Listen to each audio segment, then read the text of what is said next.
I want a wife in her teens. I'm going to start looking for one soon, so let's break up. I almost dropped my wine glass I was holding at the fancy restaurant at his sudden words. What are you talking about? I never expected the man who brought me to this fancy restaurant after so long to be breaking up with me, especially in such a cheerful tone. Well, you're in your 30s, right? If I'm going to get married, I think I want someone younger. Besides, long distance isn't really my thing.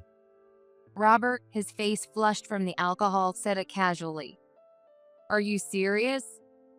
Is this some kind of prank? I couldn't get the words out of my throat. But you told me to wait for you, that we would definitely get married. I teared up as I recalled the words Robert had once said to me. I could almost hear the sound of my dreams of happiness crumbling in front of me. My name is Laura, and I'm turning 32 this year. I work for an apparel company I've admired since I was young, and I'm the manager of one of its stores. Every day, I work hard to recommend clothes that fit my customers. While working in the store, I often encounter customers who don't like being approached. Even so, I make an effort to talk to them in a way that increases sales. And now, the store I'm in charge of boasts the highest sales in the country. You've got it all, Laura. You're good at your job, and you've been with your boyfriend for 10 years. Your future is set. On the way back from a manager training at headquarters, a coworker told me this, sounding genuinely envious. Just as she said, I've been with my boyfriend for 10 years. His name is Robert, and he works for a major insurance company. We met when we were freshmen in college and started dating in our senior year. I always thought it was a one-sided crush, so it was a surprise when Robert confessed to me first. I still remember how happy I was, to the point of tears. Since then, we've spent 10 years together as a couple. However, 3 summers ago, Robert was transferred by his company to the Midwest. I felt lonely, but since it was a promotion, I happily sent him off. Unlike me, Robert seemed excited about the promotion and eagerly left for the Midwest. Looking back, I wonder if I should have been more honest about my feelings and tried harder to keep him from going. But it's too late for regrets now. After Robert left, as expected, I felt incredibly lonely. At 29, a good age, many of my college friends and coworkers were getting married one after another. Some of my friends had even started having kids and were busy raising them. I felt like I was being left behind, and it made me anxious. Even though I really wanted to talk to Robert every night, I held back and called him about once every 3 days. Maybe sensing how I felt, Robert came back to New York for my 30th birthday and threw a big celebration. He took me to the most expensive hotel in the city and gave me a necklace from my favorite jewelry brand. I was thrilled. Laura, I'm sorry for making you wait all the time, but I'm certain you're the one I'm going to marry. Right now, my career is at its peak, and I'm having the best time. So I might make you wait a bit longer, but I promise we'll spend the rest of our lives together. With his trademark dimples showing, Robert gave me a bright smile, like the hero of a comic book. Thank you. Yes, I'll wait. I can't imagine being with anyone but you, Robert. So I'll wait as long as it takes. Keep doing great at work. I always wanted to be the cute and understanding girlfriend in front of Robert. That's why I pushed aside my desire to get married soon and decided to respect his wishes. Robert seemed content with my response and drank several beers. With our faces flushed, we looked at each other, confirming our feelings for one another. After Robert asked me to wait for him, I stayed in New York, always thinking about him. I was invited out to dinner by male coworkers and peers, and some even confessed their feelings to me. There were men who pushed, saying they didn't need marriage but just wanted to date. But I firmly rejected every man who approached me. I had Robert, a boyfriend with whom I had a future promised, and I couldn't imagine being involved with another man, even just for fun. Besides, I had been in love with Robert for so many years. There was no way my feelings would shift to someone else now. I waited for him like a loyal dog waiting for its master. As the wave of weddings among my friends continued, I was invited to more and more ceremonies by close friends and coworkers. Each time, I imagined myself in a wedding dress standing next to Robert, and my desire to marry him grew stronger. It was nearly 3 years since Robert and I had started our long-distance relationship. Lately, Robert had been so busy that most of my calls went straight to voicemail. When we first started long distance, I called him every 3 days, but now it had decreased to once a week, then once a month. Even when I sent him messages, they were often left unread. There was a time when he'd reply within 30 minutes, but now it wasn't uncommon for him to take 3 days to get back to me. I tried not to think too much of it, figuring he was just busy. But when he didn't even contact me on our anniversary, it started to feel strange. I didn't want to accuse him of anything regarding our communication frequency, but today was our 10th anniversary. I felt too lonely to let the day pass without anything, so just before midnight, I called him. "Hey, Robert."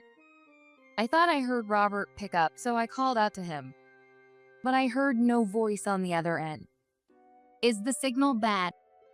As I called out to him again, I heard what sounded like a woman's voice in the distance. It wasn't very clear. Realizing it wasn't part of a conversation, I listened closely. Then I heard a woman's suggestive voice. Shocked, I quickly hung up the phone. What was that? Was it just my imagination? I desperately tried to convince myself. Maybe Robert was just watching a movie or something at home and got so absorbed that he forgot to call me. When he picked up the phone, it was probably just an accident. His hand must have hit it or something. That has to be it. I kept telling myself this. The power of self-suggestion is amazing, and I truly convinced myself that the voice I heard on the phone was just a misunderstanding. The next day, Robert called me, which was rare. Sorry about yesterday. I had to work late into the night, so I couldn't reach out. Yesterday was our 10-year anniversary, right? I'm sorry I was late, but thank you for the past 10 years. Laura, you're the best woman for me.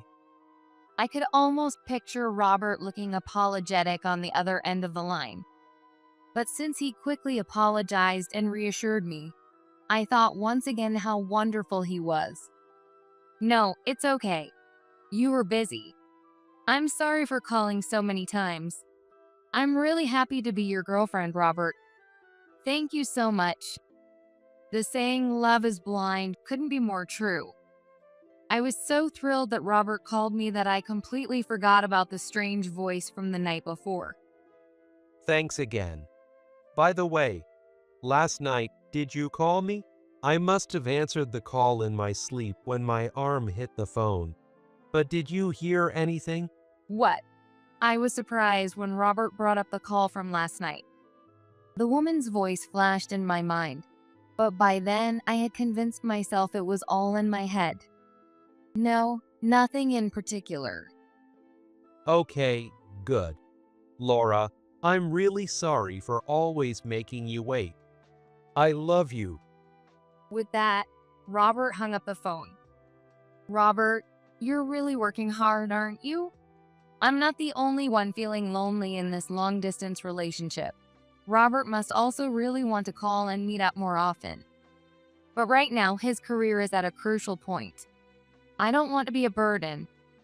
I dreamt like a girl, hoping that Robert's career would go well, and we could get married in the best way possible. I got a day off on Laura's birthday. I'll be back in New York, so let's go out to eat. That happy news from Robert came 1 week before my 32nd birthday. Really? I'm so excited. I can't wait. Robert, who had been so busy, was making time just to come see me. With how little we had communicated recently, my excitement was through the roof. And on top of that, Robert had recently been promoted to sales manager. Now that he was officially promoted, I couldn't stop my heart from racing at the thought that he might propose. That Wednesday, exactly 1 week later, happened to be my day off, so I got dressed up early in the morning and waited for Robert. When I greeted him after his flight, I couldn't help but smile at the sight of my long-distance boyfriend. That day, we went on a date like we used to before the long distance, watching a movie, visiting a newly opened shopping mall. But something was different about Robert. Even when I got excited and bubbly, his attitude was indifferent. "What's wrong? Are you feeling okay?" No, it's just been so long that my body's having a hard time catching up. "I see. That's a little strange." When I laughed, Robert finally cracked a smile. After that, we continued our date normally, and by the time it got dark, we decided it was time for dinner. Actually, I made a reservation at a nearby hotel. "Really?" Yeah, let's head there. "Okay." Robert took me to none other than a famous luxury hotel's restaurant that everyone knew. I felt a bit nervous as I walked in. Did I dress too casually for this place? I was a little worried, but the waitress showed us to our table without a hint of disapproval. There was even a reservation card with Robert's name on it at the table, and I glanced at him, thinking how unusually well prepared he was. This place is nice, right? I saw it featured on TV recently and thought I'd make a reservation. "Yes, it's lovely. I'm starving." Robert laughed at my words and immediately ordered our first drinks. The food they brought out was elegant and delicious, and I couldn't help but smile with delight. With such a wonderful dinner, he's definitely going to propose, right? My hopes kept growing. So when we were nearly done with the meal, and the main course was being served, I couldn't believe the words that came out of Robert's mouth. Laura, there's something I've been meaning to tell you for a while. Well, "What is it?" Robert, now on his fourth drink, was completely drunk. He glanced around to make sure no one was nearby and took a deep breath. I want a wife in her teens. I'm going to start looking for one soon, so let's break up. I almost dropped my wine glass at his sudden words. "What are you talking about?" I never expected the man who brought me to this fancy restaurant after so long to be breaking up with me, especially in such a cheerful tone. In fact, I had been expecting a proposal. For me, this was a complete shock, totally unexpected. Well, you're in your 30s, right? If I'm going to get married, I think I want someone younger. Besides, long distance isn't really my thing. Robert said casually, his face flushed with alcohol. "Are you serious? Is this some kind of prank?" I couldn't get the words out of my throat. "But you told me to wait for you, that we would definitely get married." I teared up as I recalled the words Robert had once said to me. I remembered all the days I waited for him, trusting in that promise. It hadn't been easy. There were times I wanted to end our long-distance relationship right then and there. But I held on because I wanted to marry Robert, and that's what kept me going. This can't be happening. It has to be a lie. I could almost hear the sound of my dreams of happiness crumbling in front of me. Sorry, but I've already made up my mind. I've kept Emily waiting for long enough. So today, I'm finally being honest with you, and I feel a lot better. Robert, completely unconcerned with how devastated I was, spoke with a bright, satisfied tone, as if he had just achieved his goal. "Emily? That must be the woman he's been cheating with." So the voice I heard on the phone the other day, that was Emily. The realization filled me with anger. You told me to wait, and now you're just throwing me away? Looking back, I'd feel ashamed for clinging to a man like him. But at that moment, I was in too much shock to process what was happening. I was desperately trying to think of a way to stop him from leaving. People's feelings change, you know. I mean, if you get married in your 30s, it's harder to have a lot of kids, right? But Emily is only 19, so her future looks really bright. And besides, teenage skin is so smooth, and her reactions are so cute and genuine. I'm heading back now to get ready for my wedding with Emily. I'll take care of this bill. Thanks for everything, Laura. Take care. Before I could even process what was happening, Robert hurriedly left the restaurant. I was left sitting there, unable to catch up mentally or emotionally with the sudden turn of events, and I just stared blankly at the table for a while. Are you all right? The waitress's voice snapped me back to reality. Oh yes, I'm sorry for causing a scene. No worries at all. As I walked out of the restaurant unsteadily, I wondered why I was the one apologizing. I was in too much shock to think about anything. That day, the alcohol hit me hard, and I stumbled onto the train, heading home. Once I was back in my apartment, my tears finally started flowing, and they wouldn't stop. I can't forgive him for this. But Robert has gone back to the Midwest, and I probably won't have to deal with him again. Besides, it's pointless to waste any more time on someone who betrayed me. Even as I thought that, my heart was still clinging to Robert. That jerk. No matter what I told myself, I was deeply hurt. I knew I wouldn't be able to fall in love again for a while. I was already 32. Just like Robert said, younger women are more sought after in the dating scene. Nobody is ever going to need me now. I was sinking deeper into a dark place. For now, I just need to sleep. I'll deal with tomorrow when it comes. Telling myself that was the only way I could keep my sanity. After that day, I threw myself into work, focusing on nothing else. A coworker I was close to noticed my sadness and invited me to karaoke. Singing my heart out did help me feel a bit better, and I was really grateful for that. When I worked at the store and helped couples or married customers, I'd still feel a little down sometimes. But I told myself that if I kept looking down, happiness would slip away, so I tried my hardest to stay positive. At first, it was forced, but eventually, my mood genuinely started to improve, and I was able to throw myself into my work again. In the midst of all this, I noticed a male customer who frequented my store. You come by often, don't you? I'm glad you like our clothes. When I spoke to him, the male customer gave a shy smile before responding pleasantly. Yeah, I can't help but drop by when I'm in the area. I was happy he complimented the clothes I loved so much. But then the customer looked down, his face turning red. Actually, what I'm really interested in is you. What? I couldn't help but ask again. I thought I must have misheard. But the man said with a sharp look on his face. Can I come by to see you again? I felt my heart begin to race. Yes, please, come by anytime.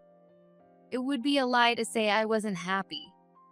No, to be honest, I was really happy.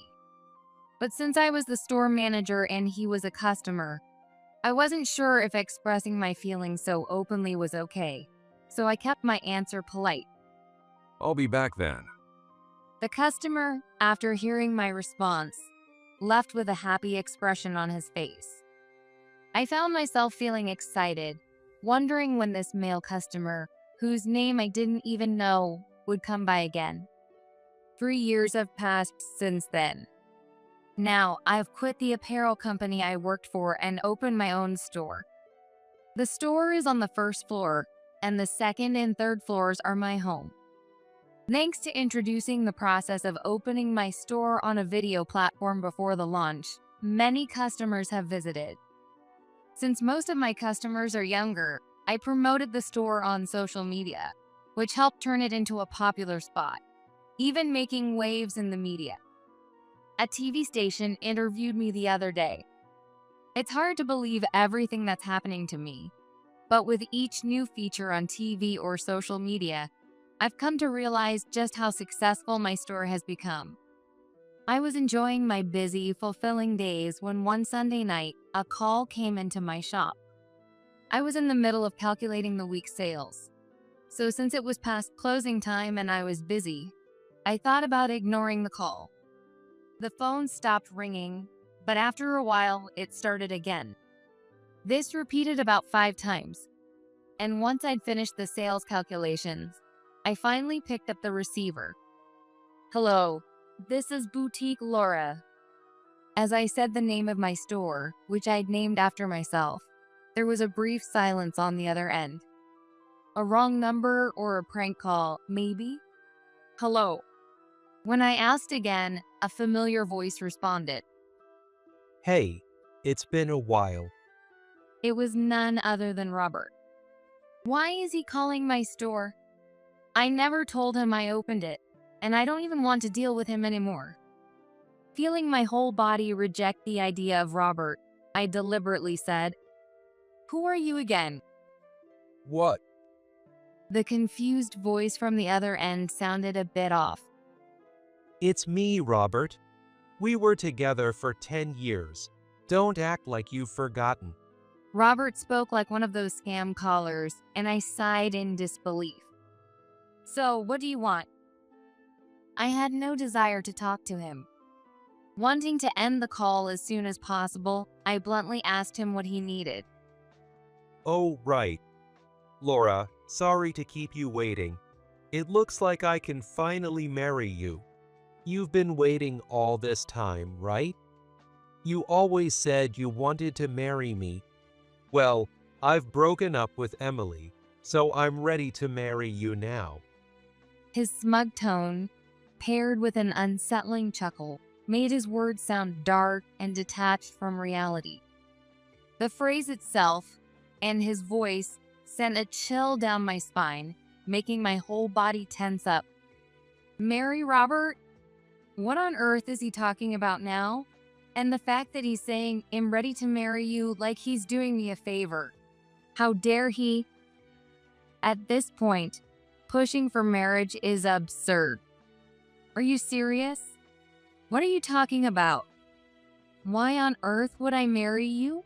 I wouldn't marry a guy like you if you were the last man on earth. I remembered how devastated I felt when Robert broke up with me. The pain so intense it nearly shattered my heart. I realized this was my only chance to get revenge for that moment, so I hit Robert with a harsh, blunt response. What did you say? Robert's voice suddenly turned angry after hearing my response. Do you even know what you're saying? I'm offering to marry you now, even though you're past your mid-30s. You don't have any reason to refuse. Robert's voice, shouting like a child throwing a tantrum, echoed painfully in my ears, loud and grating. Do you realize what you're saying? Why would I marry the guy who dumped me for such a terrible reason? I want nothing to do with someone like you. I shut him down, and for a moment, there was silence on the other end of the line. At that exact moment, someone came down from our apartment on the second floor into the shop. He must have overheard my voice. What's going on? It was my husband, John, looking at me with concern. I met John 3 years ago when I was managing a store.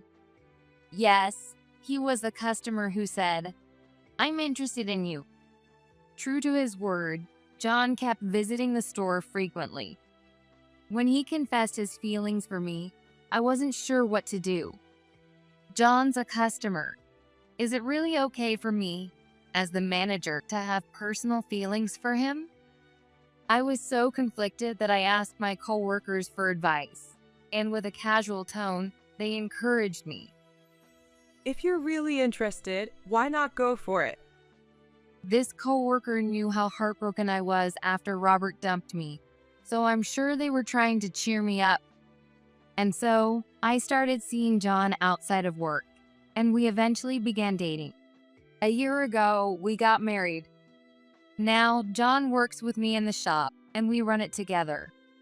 He's truly a kind and dependable husband. John, actually.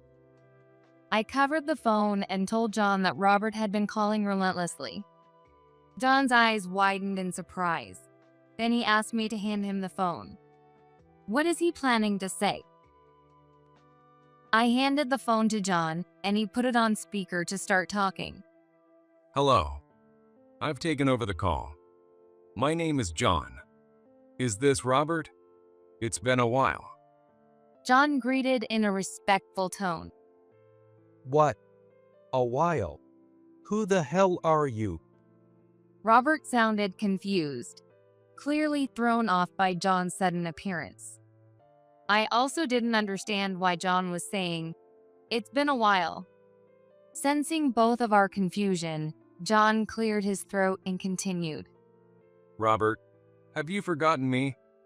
About 2 years ago, you were trying really hard to sell me an insurance policy. It was too expensive, so I turned it down. I looked into the cost because it seemed so high. And when I checked your company's website and reviews, I saw that their policies were supposed to be affordable. I was suspicious, so I contacted them, and it turned out you'd been pushing false prices. Wait, you're that guy from back then. It seemed that Robert remembered something, and I could hear the clear sound of panic in his voice. I tilted my head, confused by what John was saying. Then, John carefully explained what had happened between him and Robert. I told you I thought something was off when Robert tried to sell me that policy, so I contacted his company. Once they found out he was being dishonest, they started looking into his past sales records. Turns out he'd been quoting fraudulent prices to many people, not just me, pocketing the extra money. And he'd specifically targeted housewives and elderly folks who didn't know much about insurance. In short, he was charging customers false insurance fees and pocketing the extra money. So it's no surprise that he got fired. The story John shared left me completely stunned. Robert, who always seemed so dedicated to his work, was actually scamming people? He lied about insurance costs and stole money from John and others? Because of you meddling back then, I lost everything. And then Emily left me for another guy and even had his kid. The moment I got fired, she moved on. After all I gave her. And now, Laura's doing great, running her own store. I saw you on TV yesterday. So, I figured if I married Laura, my future would be set. Please, Laura, marry me. I've got no one else. You're the only one who ever truly loved me. I'm sorry about what happened 3 years ago, but I swear I'll make you happy this time. As Robert's complaints to John quickly shifted into desperate pleas for marriage with me, I couldn't help but feel utterly disgusted. It's his own fault he got fired for engaging in those shady, borderline fraudulent activities. And as for Emily, she has nothing to do with me or John. She was a flaky woman from the start. What angered me the most was that Robert still thought I had feelings for him. I looked over at John, who stood beside me, and gave him a firm nod. John is the only person I need in my life. I never want to deal with this awful man again. Clenching my heated palms into fists, I unleashed my fury into the phone. Are you stupid? My voice was so cold it even surprised me. I could almost picture Robert flinching on the other end of the line. Stupid? What are you talking about? As expected, short-tempered Robert quickly lost his cool and snapped back, sounding pitiful. I was ready to teach him a hard lesson in reality. You're stupid for thinking I still have feelings for you. Who do you think you are? I'm married to John now, and I'm happy. Compared to when I was with you, enduring long distance, waiting for you, only to be dumped. It's like my world has flipped upside down. Thanks to John, I've been able to forget about you. And now what? You saw me on TV and figured I must have money, so you decided to call, right? It's obvious you don't care about me. You dumped me so cruelly and only come back when it's convenient for you. Did you really think I'd still like you after all that? You're completely delusional. Losing your job and your girlfriend? You look pathetic. But honestly, it's the life you deserve. Got it. I have no regrets about you whatsoever. So don't contact me again. If you do, I'll report you to the police. Goodbye. Hey, wait a second. Ignoring Robert's voice, I hung up the phone. The store, which had echoed with Robert's pitiful shouting just moments ago, fell silent, as if nothing had ever happened. I let go of the tension I'd been holding on to and leaned against John. I'm sorry. I really lost my cool. No need to apologize. Anyone would be shaken by a call like that. Laura, thank you again for choosing me. I'll make sure you're always happy. John's kind words seeped into my tired heart like a soothing balm. I'm so glad I married John. Ironically, it was because of my relationship with Robert that I could truly feel this way. I was determined to make John just as happy as he made me. A few days passed, and Robert didn't call the shop again.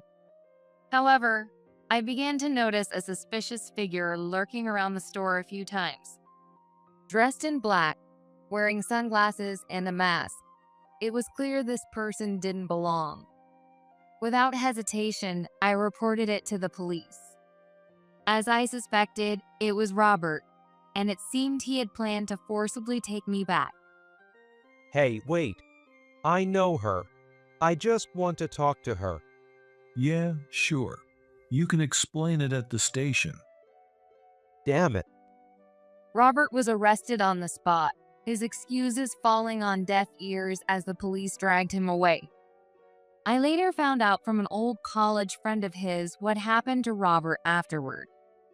After being thoroughly interrogated by the police, he was slapped with a hefty fine amounting to tens of thousands of dollars. It was an amount he could have managed if he had a steady job, but being unemployed, he had to borrow the money. On top of that, he already had debts from the money he'd spent on his ex-wife, Emily. He needed to find work to pay it all back, but no company was willing to hire someone who'd committed fraud, not even for part-time jobs. With no other options, he took on jobs like delivery work, earning just enough pocket money to scrape by. But the road to repaying his debts was long. Meanwhile, the interest on his loans kept piling up, and he couldn't even afford rent anymore. He's now searching for a live-in job. But even live-in jobs keep rejecting him. So word is that Robert is now homeless, living in a park.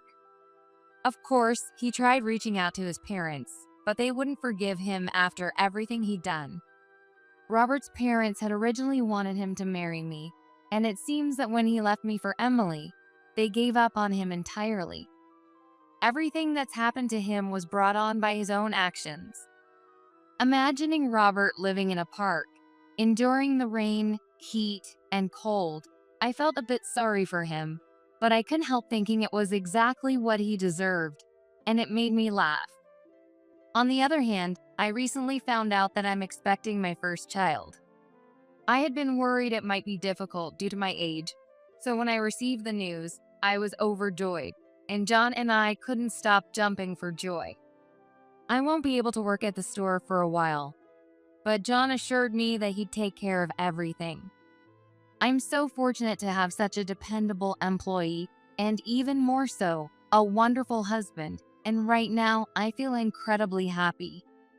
I want to continue living a bright and joyful life, making sure I never lose this true happiness.